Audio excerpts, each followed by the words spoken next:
10 menit kemudian Mas Deden datang. Kali ini dia menoleh ke arah saya, tapi ya tetap saja sama seperti Mas Tatang, cuekin saja. Kesel, saya langsung masuk ke dalam kamar. Di dalam kamar pun pikiran saya memutar-mutar karena pesan dari driver tersebut. Saya jadi kepikiran apa benar yang dia omongin itu. Tapi di satu sisi, saya sedikit tidak percaya walaupun sudah sering diganggu di sini. Mungkin karena harga kos yang murah, jadi nalar saya menepis semuanya. Gue samperinlah satu-satu daripada penasaran, ucap saya dalam hati. Jam 7 malam saya tahu mereka semua ada di kamarnya karena tidak ada suara motor yang menyala. Dan saya juga lihat dengan mata kepala sendiri kalau mereka semua masuk ke dalam kamarnya. Saya bangun, berjalan menuju arah kamar Mas Deden. Pintunya tertutup. Saya ketuk-ketuk tapi tidak ada jawaban. Kali ini saya benar-benar kurang ajar. Saya enaknya buka kamar orang lain. Tapi karena saya penasaran, saya harus lakuin itu. Saya buka kamarnya, gelap, tidak kelihatan apa-apa di dalamnya. Bermodalkan lampu dari HP, saya terangi dalam kamarnya dan saya terdiam saat itu juga. Saya tidak melihat satupun benda ada di dalam kamarnya Mas Deden. Bahkan kasur pun tidak ada sama sekali. Kamarnya benar-benar kosong total, layaknya ruang baru. Di samping itu juga, Mas Deden tidak ada. Hati mulai gelisah, perkataan driver itu sedikit demi sedikit mulai terbukti dengan sendirinya.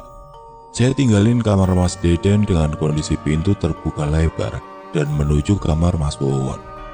Saya ketuk. Sama halnya dengan Mas Deden, tidak ada jawaban. Saya langsung buka. Lagi-lagi kondisi yang sama dengan kamar Mas Deden. Tidak ada barang, kasur, bahkan orangnya pun tidak ada. Pikiran mulai kacau. Merinding saya rasakan saat itu, tapi masih berusaha buat yakinin diri sendiri kalau ini benar-benar kosan nyata. Kali ini saya tidak mengetuk pintu kamar Mas Tatang. Saya sudah tidak peduli lagi saat itu. Dan saat pintu terbuka, semua kondisi kamar sama. Kosong, gak ada satupun barang dan manusianya pun tidak ada sama sekali. Lemes, badan saya benar-benar lemes saat itu. Saya berjalan ke arah depan, menuju tempat duduk dekat gerbang. Pikiran saya kacau saat itu. Badan merinding luar biasa. Saya nggak tahu harus apa. Benar-benar buntu. Tidak lama terdengar suara pintu terbuka. Saya menoleh mencari sumber suara pintu tersebut. Suara itu berasal dari kamar Mas Deden. Saya cuma bisa diem, nggak bisa ngomong sama sekali. Pandangan saya terfokus ke arah sana. Pikiran saya carut-marut. Masih ingat kalau pintu kamarnya itu saya buka saat saya tinggalkan. Saya tidak bisa kaburkan pandangan. Saya seakan menunggu sosok yang keluar dari kamar tersebut. Waktu terasa seperti berjalan lambat. Jantung saya benar-benar berdetak dengan kencang. Bulu merinding luar biasa. Dan benar, yang saya lihat Mas Deden tapi dengan kondisi yang berbeda. Saya kenal wajahnya seperti apa, tapi kali ini semuanya berubah dengan drastis. Tidak seperti yang saya lihat sebelumnya. Dia keluar dengan keadaan mengesot.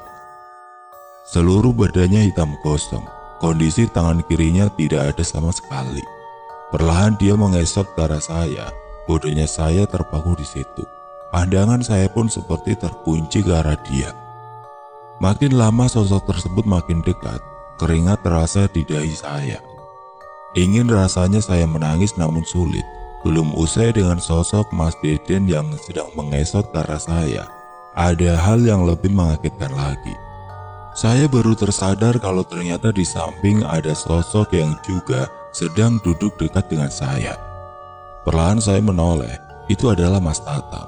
Tapi wajahnya hancur tidak karuan, kulitnya sama gosongnya dengan Mas Deden dan sedang menatap saya. Dari mulutnya terdengar suara, "Tolong!" Wah, saya teriak sekeras-kerasnya. Kali ini saya bergerak. Saya merasa ada yang menepuk pundak hingga bisa buat saya lari meninggalkan kos tersebut. Saya lari sekuat tenaga dengan keadaan sambil menangis. Saya tidak ingin melihat ke belakang. Pokoknya lari sejauh mungkin dari kos itu. Sampai akhirnya saya berhenti di dekat pos satpam komplek. Saya duduk, menangis dan tertunduk. Pikiran kacau, banyak pertanyaan yang berputar-putar di dalam otak. Hingga sebuah tepukan pundak membuat saya kaget dan menoleh. "Kenapa, Kang?" tanya laki-laki itu.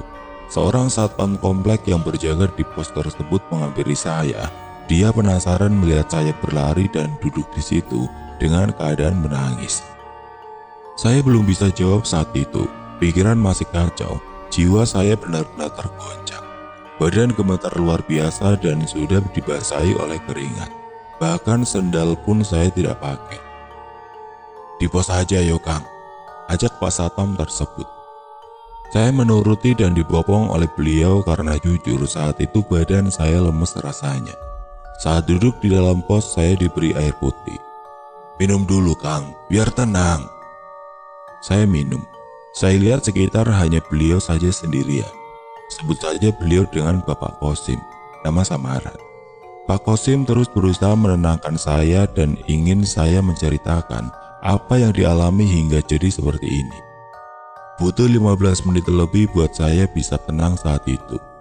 Gemetar mulai perlahan menghilang dan nafas saya mulai stabil kembali. Setelah itu saya baru siap untuk bercerita semuanya. Saya ceritakan secara detail apa yang saya alami dari awal datang ke kosan tersebut hingga jadi kayak sekarang. Pak Kosim terlihat mengambil nafas panjang. Dia seperti ingin menjelaskan sesuatu. "Namanya siapa?" tanya Pak Kosim. "Andri, Pak. Gini loh, kamu itu adalah orang ketiga yang ngalamin hal ini," ucap Pak Kosim. "Ketiga? Maksudnya, Pak?" "Gedung itu 3 bulan lalu terbakar karena konsleting listrik. Ada sekitar 12 orang penghuni yang terbakar hidup-hidup. Mereka semua terbakar saat sedang tidur." Saya yang mendengar penjelasan beliau pun kaget bukan main.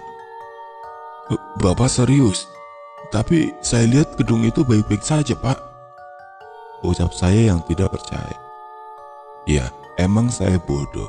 Sudah jelas diganggu seperti tadi tapi masih saja tidak percaya dengan penjelasan orang sekitar.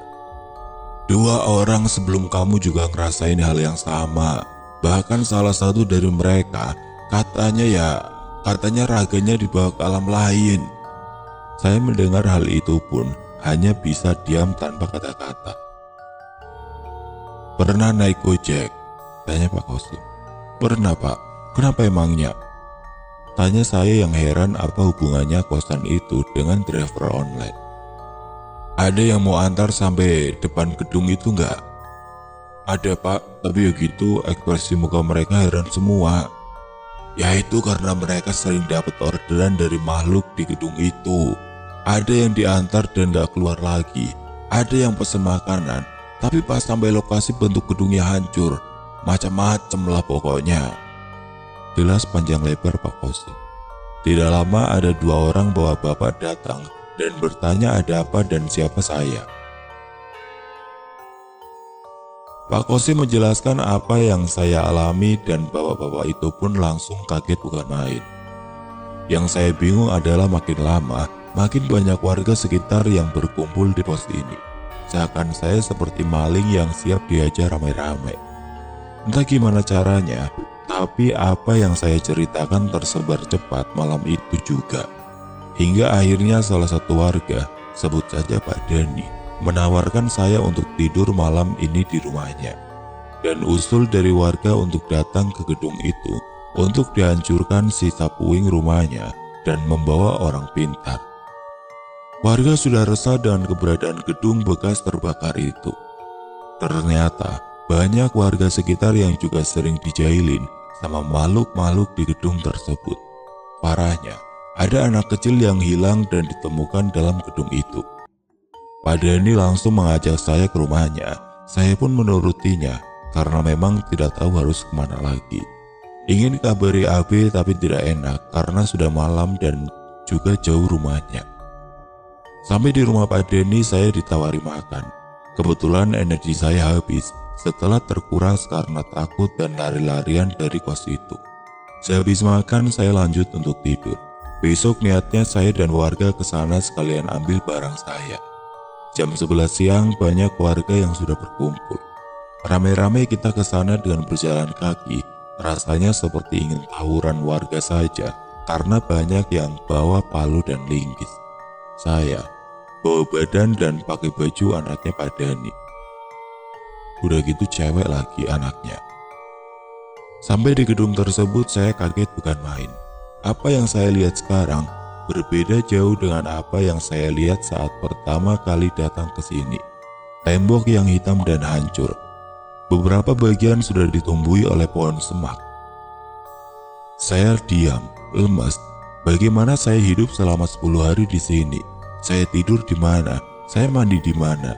Baju saya gimana? Lalu, motor-motor yang parkir di sini kemana? Pertanyaan-pertanyaan seperti itu berputar-putar di pikiran saya.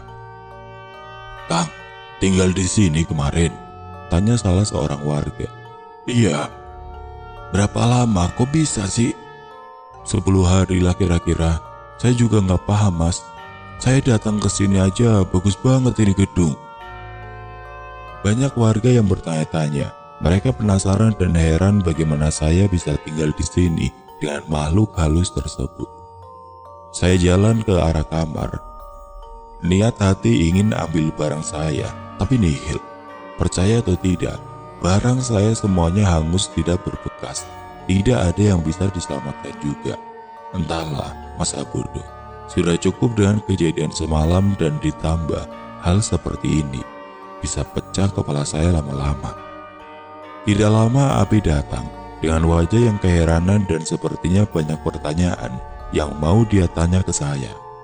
Belum mengucapkan, saya langsung naik motornya dan meminta dia bahwa saya pergi jauh dari sini. Selama di perjalanan saya ceritakan detail apa saja yang saya alami, mulai dari lihat nomornya di tiang hingga tadi malam. Memang susah buat percaya, tapi ya inilah apa yang saya alami. Bahkan saya sendiri pun tidak percaya bisa mengalami hal kayak gini. Saya udah lupain semuanya. Semenjak kejadian itu, saya sekarang tinggal menumpang di rumah Abi karena ternyata dia ceritakan semua ke orang tuanya, hingga orang tuanya memaksa saya buat menetap sementara di rumah mereka. Ya, apa boleh buat, saya pun juga masih trauma dengan kejadian itu. Mau gak mau saya terima. Bahkan, baju pun saya meminjam ke Abi. Untungnya badan saya dan dia tidak jauh berbeda.